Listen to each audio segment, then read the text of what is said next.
Ela ficou com o meu rim e me mandou embora. Isso mesmo. Eu ainda tinha os pontos da cirurgia, dores que me faziam chorar escondida no banheiro. E ela me demitiu como se estivesse dispensando um copo descartável. Meu nome é Silvia Mendonça. Tenho 2 filhos pequenos e uma cicatriz que me lembra todos os dias que fui feita de idiota. Doar um rim deveria ser um ato de amor, de solidariedade. Mas no meu caso, foi o começo de uma queda sem fim. Mas antes, se você gosta dessas histórias, curta o vídeo e se inscreva no canal. Se quiser, escreva nos comentários de onde está assistindo e que horas são aí. Eu vou adorar saber. Eu nunca tive muito. Trabalhei a vida toda em empregos que não deixavam marcas. Pelo menos não nas empresas. Mas em mim, sim. Marcas de cansaço, de desvalorização, de medo de não conseguir pagar o aluguel no fim do mês. Foi nessa rotina que consegui uma vaga como assistente administrativa na Verona Motors, um grupo bilionário de concessionárias aqui no interior de São Paulo. A empresa era linda por fora, moderna, cheia de vidros espelhados e tapetes importados. Mas por dentro, era cada um por si. Minha chefe era a Renata Gasparini. Ela era o tipo de mulher que fazia todo mundo parar de rir quando entrava na sala. Tinha uma presença imponente, cabelo impecável, sempre com salto alto e um blazer que custava mais do que meu salário. Ela não gritava. Não precisava. Bastava uma frase curta ou um silêncio forçado para te deixar no chão. Mas também sabia ser charmosa. Sabia sorrir na hora certa, agradecer com palavras doces e te fazer sentir que você era alguém importante até não ser mais. Lembro como se fosse ontem. Foi numa sexta-feira à tarde, quando eu estava de passagem pela empresa, depois de ter saído para cuidar da minha mãe. Fui lá só para pegar uns documentos e dar um oi para o pessoal. A Renata me chamou para uma sala, ofereceu um café, sentou do meu lado. Estou enfrentando um problema sério de saúde, ela disse. Meu rim. Os 2 estão comprometidos. Entrei na fila do SUS, mas não sei se tenho tempo. Eu gelei. Não sabia nem o que responder. Ela continuou. Meu marido fez o teste, mas não é compatível. Achei que um amigo seria, mas também não. Parece que meu destino é ficar esperando. Ou morrer. E foi nesse momento que, como uma tola, eu abri a boca. Se eu for compatível, eu dou. Ela levantou os olhos e sorriu. Foi um sorriso tão calmo que me deu arrepios. Que generosidade rara, Silvia. A vida dá voltas, né? Ela não me respondeu de verdade. Nem me agradeceu ali. Só mudou de assunto. Mas dias depois, me mandou mensagem. Me perguntou se eu ainda estava disposta. Disse que poderia conseguir minha recontratação na empresa, com benefícios melhores e que meu gesto não seria esquecido. Foi como uma troca silenciosa. Eu doava. Ela cuidava de mim. Aceitei. Começamos os exames. E, de fato, eu não era compatível diretamente com ela. Mas me explicaram que, se eu doasse meu rim para alguém que precisasse, ela subiria na fila de prioridade nacional. Era um tal de doação cruzada. E, no fim das contas, eu tiraria um órgão do meu corpo para que ela recebesse outro de alguém compatível com ela. Mesmo sabendo disso, eu fui em frente. Me internei. Fiz a cirurgia. Foram dias de dor que eu nunca tinha sentido. Eu me sentia um trapo e ainda tentava fingir que estava tudo bem, para não assustar meus filhos. O rim que saiu de mim foi direto para um hospital em Porto Alegre. E o dela veio de Curitiba. Eu nem conheci quem recebeu o meu. Nem vi o rosto da pessoa. Mas soube que o transplante deu certo. Ela ficou com um rim. E eu fiquei com a dívida emocional, com o vazio no corpo e com a esperança de que aquilo não tivesse sido em vão. 3 semanas depois, ainda cheia de dores, voltei a trabalhar. Eu nem devia ter voltado tão cedo, mas recebi mensagens do Recursos Humanos perguntando se eu já tinha previsão. Me senti pressionada. Cheguei cambaleando no escritório, segurando um soro de vitamina nas costas. Todo mundo me olhou como se eu fosse uma mártir. Renata veio até mim, me deu um beijo no rosto e disse: "Que bom que voltou, Silvia. Mas, por favor, tente não faltar tanto daqui para frente. A equipe sente sua ausência." Era como se eu tivesse saído de férias. Como se eu não tivesse deixado um pedaço do meu corpo para trás. 2 dias depois, precisei ir embora mais cedo. As dores estavam voltando. Minhas pernas latejavam, minha barriga inchava e eu mal conseguia ficar em pé. Me despedi da recepção e fui. Naquela noite, Renata me ligou. "Você não pode sair assim sem avisar. As pessoas já estão comentando. Parece que está recebendo tratamento especial. Isso não é bom." Fiquei muda. Desliguei tremendo. Depois disso, começou o inferno. Gritos em público, cobranças absurdas, erros que eu nunca tinha cometido apareciam magicamente no sistema. Me transferiram de setor, tiraram minha sala. E, por fim, me mandaram para uma unidade da empresa em outra cidade, 80 quilômetros de distância, num bairro perigoso. É lá que você será mais útil agora, ela disse. Me senti exilada. Colegas que antes me chamavam de heroína começaram a me evitar. Diziam que eu estava instável, que a cirurgia tinha mexido com meu psicológico. Eu estava sozinha. Procurei ajuda. Comecei a ter crises de ansiedade. Passei a tomar remédio para dormir. Fui a um psiquiatra. E finalmente, com a orientação dele, escrevi uma carta para a empresa, pedindo melhores condições e relatando o que vinha sofrendo. Uma semana depois, fui demitida. Sem justa causa. Sem explicações. Só fui chamada numa sala e comunicada que a empresa estava reestruturando quadros. Era mentira. Eles queriam que eu desaparecesse. Que meu rim fosse um capítulo esquecido. Mas eu não me calaria tão fácil. Eu dei o rim. Ela me deu as costas. Me apagaram do sistema da empresa em 2 cliques. Nem o crachá servia mais para abrir a porta. Do dia para a noite, virei uma ex-funcionária incômoda. Uma pedra no caminho. Quando fui demitida, ninguém me olhou nos olhos. Nenhum obrigado, nenhuma menção ao que eu tinha feito. Era como se nunca tivesse acontecido. Eu saí da Verona Motors com uma caixa de papelão nas mãos, cheia de coisas que eu mal lembrava ter colocado ali. Uma caneca, um porta-retrato com os desenhos dos meus filhos, uma agenda velha e um monte de papéis. Enquanto descia o elevador, tudo o que eu pensava era: ela está vivendo com meu rim, e eu estou indo embora como se fosse um erro.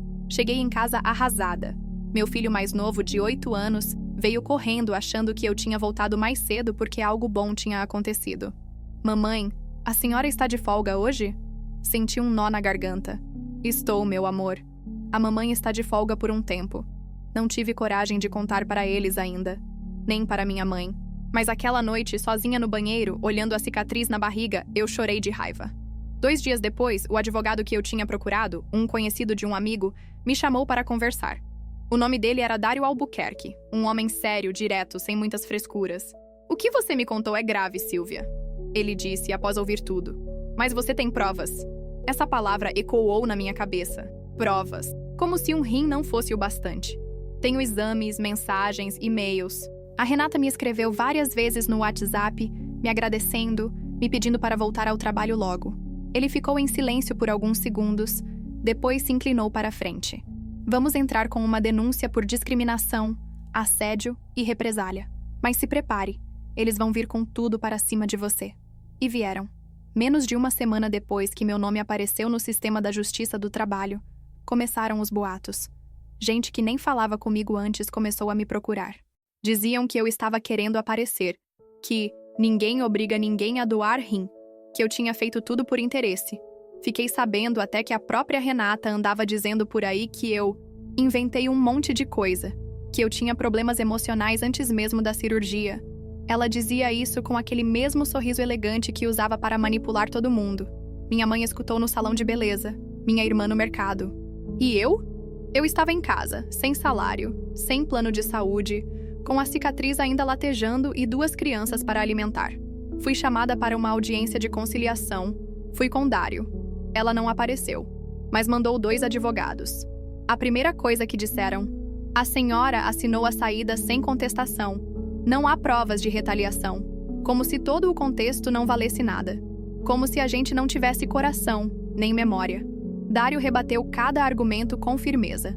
Mas eu sentia que, para eles, eu era só mais uma ex-funcionária ressentida. Uma semana depois, alguém invadiu meu e-mail antigo da empresa e vazou um arquivo pessoal meu. Uma carta que eu tinha escrito para mim mesma durante a recuperação da cirurgia, falando da dor, do medo e até cogitando que talvez tivesse feito uma besteira. A carta apareceu em grupos de funcionários da Verona. Tiraram print. Riram. Me chamaram de dramática, desequilibrada. Mas o que mais me doeu foi quando uma ex-colega, que eu tinha considerado amiga, publicou no Facebook: tem gente que faz caridade esperando recompensa. Quando não vem, vira vingança. Apaguei minhas redes sociais naquela noite. Eu não queria mais ser forte. Eu queria sumir. Mas o que eu não sabia era que alguém estava do meu lado. Alguém improvável. Uns dias depois, recebi uma mensagem anônima no meu celular. Era uma foto do sistema interno da empresa. Um relatório. E nele, uma observação assinada por Renata Gasparini, datada 3 dias antes da minha demissão. Funcionária instável emocionalmente. Reputação interna em queda após exposição pública. Risco de processo trabalhista. sugiro desligamento discreto até o fim da semana. Aquilo me tirou o ar. Era a prova.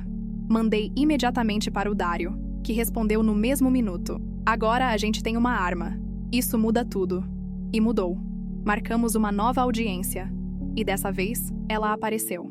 Ela estava exatamente como eu lembrava. Elegante, fria, com os cabelos presos num coque que não se mexia. Me olhou por 3 segundos. Nem mais, nem menos. Como quem olha um eletrodoméstico antigo. O juiz pediu para tentarmos um acordo. Os advogados dela ofereceram um valor ridículo. Eu ri. Eu não quero dinheiro, eu disse. Quero que o nome dela apareça no processo. Quero que todo mundo saiba o que ela fez. A sala ficou em silêncio. Renata então falou pela primeira vez. Silvia, eu sinto muito por você estar passando por isso. Mas eu nunca te obriguei a nada. Você se ofereceu. E se agora está se arrependendo, não é justo jogar isso sobre mim. Minha mão fechou em punho embaixo da mesa. Eu não me arrependi de doar. Me arrependi de ter confiado em você. O juiz interrompeu. Disse que aquele não era o momento para brigas pessoais, mas a briga tinha começado ali. E eu não ia parar. Nos dias que se seguiram, outras funcionárias me procuraram. Gente que já tinha passado por assédio, humilhação, abusos verbais. Começaram a surgir histórias parecidas. Cartas, print de mensagens. Um dossiê informal foi se formando, e Renata começou a perder o controle. Ela tentou acordo, depois tentou desmentir. Mas quanto mais ela tentava se proteger, mais podres vinham à tona. Um ex-gerente da Verona me ligou anonimamente e disse: ela já fez isso antes. Você só foi a primeira a reagir. Eu tinha virado a pedra que ela não conseguiu engolir. Mas a guerra estava longe do fim. Ela começou a ameaçar indiretamente. Uma carta chegou à minha casa sem remetente. Dizia: cuidado com quem você enfrenta. Algumas pessoas têm mais poder do que você imagina. Mostrei a carta ao Dário. Ele fotografou, registrou tudo e me aconselhou. Você tem coragem, mas agora vai precisar de sangue frio. E eu tinha, porque eu já tinha perdido tudo. Não ia perder minha voz também. Quando a gente expõe a verdade de alguém poderoso, eles não pedem desculpas. Eles revidam.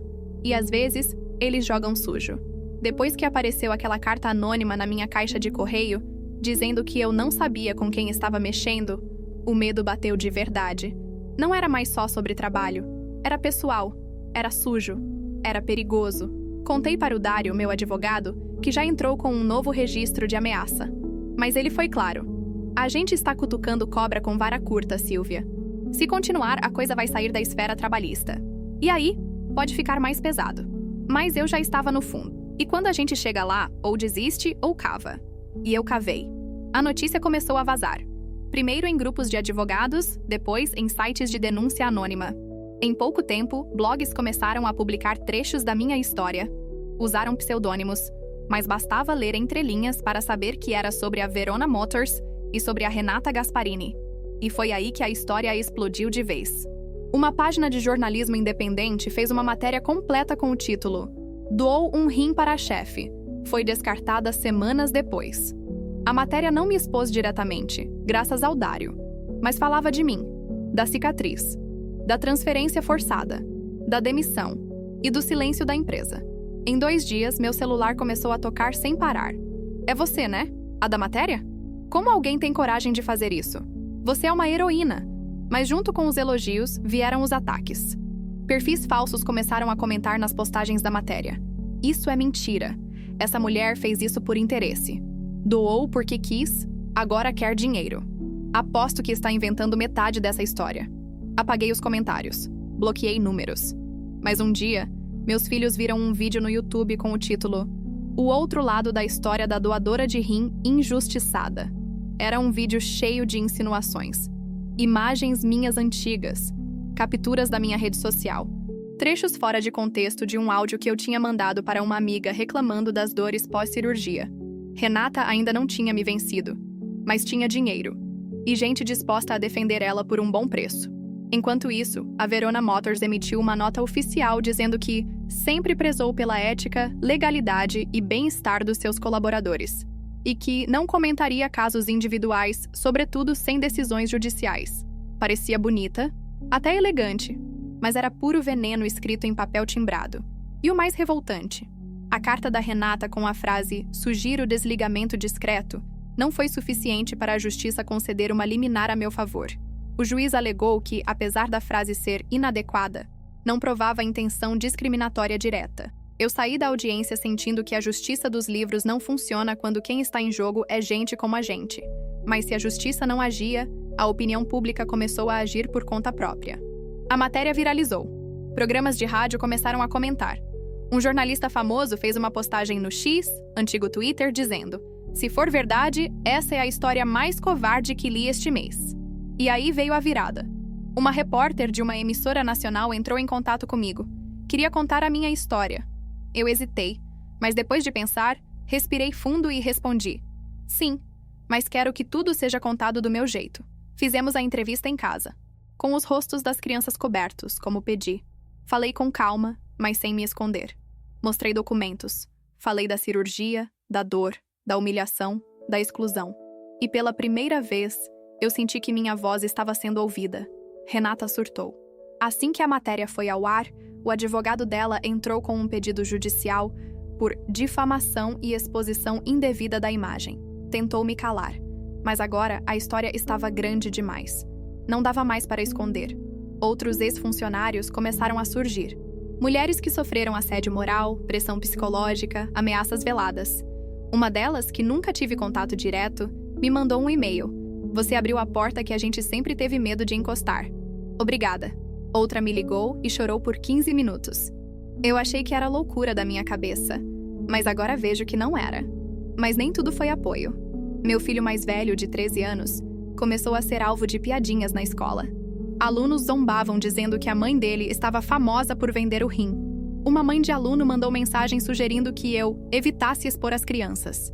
A diretora da escola me chamou e disse com todo cuidado: "Silvia, talvez seja melhor manter um pouco de discrição.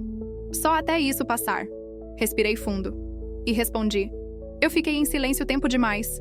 Não vou me calar agora para deixar os outros mais confortáveis." Mas por dentro, doía. Na semana seguinte, marcaram uma nova audiência. O juiz seria outro. Dessa vez levamos tudo, inclusive áudios de Renata que eu nem lembrava que tinha. Um deles de antes da cirurgia, onde ela dizia: "Silvia, se você realmente fizer isso por mim, pode ter certeza que não vou esquecer." O juiz ouviu o áudio 2 vezes. Depois olhou para ela e perguntou: "A senhora confirma que é sua voz?" Ela tentou desviar, mas acabou dizendo que sim, que era.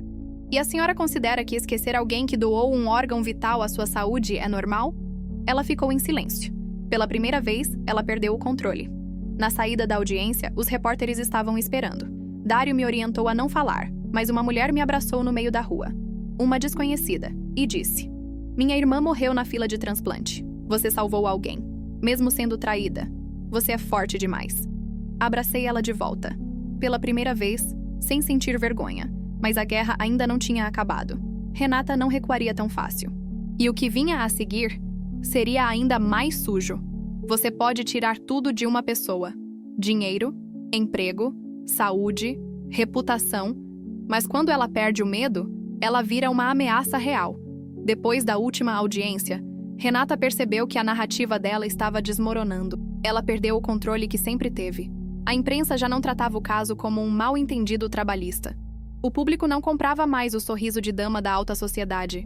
E o pior, para ela, eu continuava de pé. Foi aí que ela mudou de estratégia. Se antes a tática era me ignorar, agora era me esmagar. Tudo começou com uma notificação judicial absurda. Recebi uma intimação alegando que eu havia violado um contrato de confidencialidade assinado com a empresa. Um contrato que, segundo meus registros, nunca existiu. Dário, meu advogado, ficou indignado. Eles estão inventando documento. Isso é falsidade ideológica. Mas o jogo deles é te cansar, Silvia. Eles querem que você desista. E eu quase desisti. Porque na mesma semana, minha conta bancária foi bloqueada por erro num processo antigo de empréstimo, que misteriosamente foi reativado. Coincidência? Na mesma semana, o dono da casa onde eu morava mandou mensagem dizendo que precisaria do imóvel de volta em 60 dias. E como cereja do bolo, recebi uma ligação anônima dizendo que sabiam onde meus filhos estudavam. A voz masculina disse apenas: "Tem coisa que é melhor deixar quieta. Criança não tem culpa de nada." A ligação foi gravada e levada à delegacia. Mas a investigação, como sempre, se arrastou. Renata queria me destruir em silêncio. Não aguentei esconder mais. Contei tudo à minha mãe, que ficou em choque. Minha irmã me implorou para desistir. Silvinha, você já fez sua parte. Vai brigar com uma mulher que tem advogado em cada dedo? Que conhece juiz, político e empresário? Não é por mim mais, eu disse. É pelos outros que ela ainda vai destruir. Dário me avisou que, mesmo com os indícios graves, a justiça não garantiria a vitória.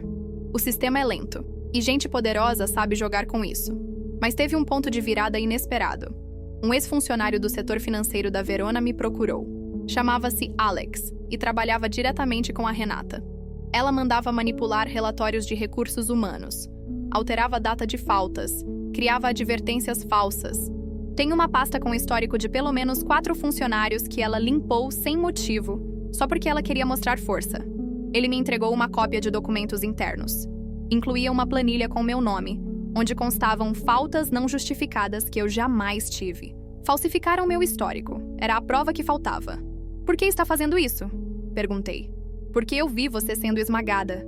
E porque minha irmã também doou um rim e morreu na cirurgia. Eu sei o que significa esse gesto. E não aceito que tenham jogado isso no lixo. Dário preparou um novo dossiê. Solicitamos uma nova audiência com pedido de urgência, agora incluindo crimes de falsificação de documentos e perseguição. A juíza responsável, nova no caso, se mostrou bem menos tolerante.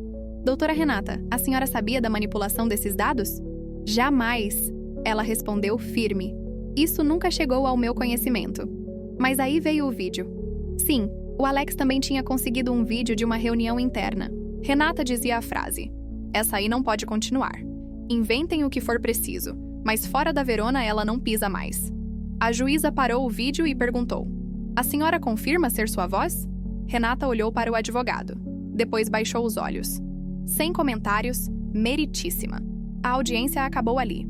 A juíza encerrou com a frase: a partir desse momento, o processo deixa de ser apenas trabalhista. Encaminharei os documentos ao Ministério Público para a avaliação de conduta criminal. Na saída do fórum, jornalistas me cercaram. Eu não falei nada. Mas o Dário disse tudo. Hoje não foi sobre dinheiro, foi sobre respeito. E, acima de tudo, verdade. Eu não ganhei 1 centavo naquele dia, mas ganhei o primeiro silêncio constrangido de Renata Gasparini. Nos dias seguintes, tudo começou a ruir para ela. A imprensa voltou com força. A Verona Motors teve queda nas vendas. Clientes passaram a boicotar lojas. E aí aconteceu o inesperado. Um grupo de mulheres criou um perfil no Instagram chamado Sobreviventes da Verona. Relatos anônimos, denúncias, áudios antigos. Era uma avalanche. E eu nem precisei me expor. Outras estavam falando agora. E muitas delas diziam a mesma coisa. A história da Silvia foi a faísca que a gente precisava. Mas claro, ela ainda tinha armas. E usou uma última. Entrou com um processo de danos morais contra mim, exigindo R$500 mil por destruição de imagem pública. A tentativa era clara: me afundar financeiramente. Dário me chamou no escritório e foi direto. A gente pode ganhar, mas se perder, você pode perder tudo. Até a guarda dos seus filhos pode ficar em risco se suas finanças virarem pó. Eu fiquei em silêncio por alguns segundos. Depois respondi: eu não vou recuar. Se eu perder, eu perco de cabeça erguida. Mas ela vai ter que ouvir cada palavra minha no tribunal. Na audiência final, marcada 6 meses depois, o Brasil já conhecia minha história. Renata, por outro lado, já era vista com desconfiança até dentro da própria empresa. E o processo virou caso nacional. Quando subi ao plenário, olhei direto nos olhos dela. Eu doei um rim. Ela me retribuiu com humilhação, mentira, perseguição e tentativa de apagamento. Eu sou a vítima aqui. E não por ter doado, mas por ter acreditado que caráter era coisa que se retribuía com gratidão. O juiz ouviu. A promotoria ouviu. E o público também. A minha cicatriz está na pele, mas a dela vai ser na reputação. E essa, nem cirurgia tira. A audiência final terminou num silêncio desconfortável. O juiz pediu vistas ao processo e marcou a sentença para dali a 20 dias. Eu saí dali sem vitória, mas também sem medo. Renata, por outro lado, saiu pela porta lateral, escoltada por 2 seguranças contratados. Não havia mais jornalistas esperando por ela. Não havia mais aplausos, nem olhares admirados. Só desconfiança. E desprezo. O império da Verona Motors não caiu, mas balançou. Algumas concessionárias desligaram o nome dela da fachada. Começaram a dizer que ela era apenas consultora. Uma forma bonita de dizer que estavam tentando esconder a ligação. Mas a internet não esquece. E muito menos perdoa. Em casa, as coisas ainda estavam longe de boas. Meu nome circulava por todos os cantos. Recebia pedidos de entrevista toda semana, mas recusei quase todos. Eu não queria virar símbolo, nem mártir, muito menos celebridade de tragédia. Eu só queria voltar a viver. Meus filhos começaram a melhorar na escola. O mais novo parou de ter pesadelos. O mais velho voltou a brincar. A pressão tinha diminuído. Mas a verdade é que nada voltou a ser como antes. A cirurgia me deixou sequelas. Não físicas apenas, mas emocionais. A cicatriz na barriga ainda arde quando o tempo vira. E a dor que sinto quando lembro de tudo, essa não tem analgésico que resolva. O juiz finalmente deu a sentença. Renata Gasparini foi condenada por assédio moral, má-fé administrativa e manipulação de documentos internos. Teve que pagar uma indenização que mal arranhava o patrimônio dela, mas que, para mim, significava recomeço. Além disso, o caso foi encaminhado ao Ministério Público para investigação de crime contra a integridade moral do trabalhador, o que podia dar até cadeia, em tese. Claro, os advogados dela recorreram. Ela continuava lutando. Só que agora, lutava para manter o nome fora da lama. E era tarde demais. Ela perdeu espaço na empresa. Foi afastada por motivos de saúde. A ironia disso me fez rir pela primeira vez em meses. Eu recebi a indenização. Paguei o que devia. Mudei de casa. Coloquei meus filhos em outra escola. Mas também fiz outra coisa. Com a ajuda de um grupo de mulheres que me apoiaram ao longo de toda essa jornada, abri um pequeno coletivo, um espaço virtual de denúncias trabalhistas, com apoio psicológico e orientação jurídica básica para quem não sabe por onde começar. Não tem glamour, nem sede física, mas tem verdade e coragem. E cada história que chega lá é mais uma cicatriz que a gente tenta impedir de virar ferida aberta. Renata sumiu dos holofotes. Nenhuma nota oficial foi divulgada sobre a saída dela da Verona. Mas eu soube, por fontes internas, que ela vendeu a casa onde morava. Boatos dizem que se mudou para outro estado. Outros que viajou para fora do país por um tempo. Mas, sinceramente, eu não me importo. Porque agora ela também vive com algo que não consegue esconder. A cicatriz do que fez. Algumas pessoas me perguntam se eu me arrependo. E a resposta é não. Não me arrependo de ter doado meu rim. Me arrependo de para quem doei. Porque a vida de alguém, em algum lugar, foi salva. Mesmo que não tenha sido a dela. E isso ninguém vai tirar de mim. Às vezes, ainda acordo de madrugada e encosto na cicatriz. Ela está lá, firme, me lembrando de quem eu fui e de quem eu me tornei. Não foi uma história com um final feliz, mas foi um final real. E real, nesse mundo, já é mais do que muita gente tem. Obrigada por me ouvir, até mais.